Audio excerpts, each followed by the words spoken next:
جب مولا نے دیکھا نا کہ ہور اس حالت میں آ رہے ہیں تو فرمایا ہور کیا بات ہے، تم تو میرے عزیز دوست ہو، یہ شرمندگی کیسی؟ کہنے لگا مولا میں نے اولیاء خدا کے دل دکھائے ہیں، حالی توبہ، کیا میرے لیے توبہ ہے؟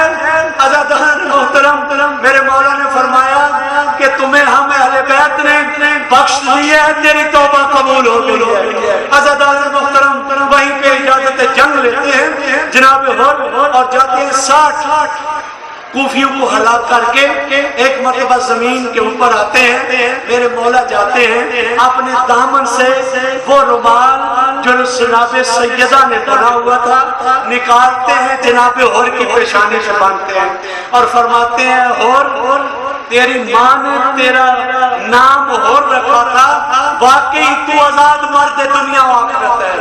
عزیزان محترم آخری جملہ وہ کہوں گا کہ مولا جو بھی شہید ہوتا تھا آپ آتے تھے اس کے سر کو اپنے دامن میں لیتے تھے، لیکن چند ہی لمحوں کے بعد جب آپ زین سے زمین پہ آئیں گے کوئی بھی آپ کے سر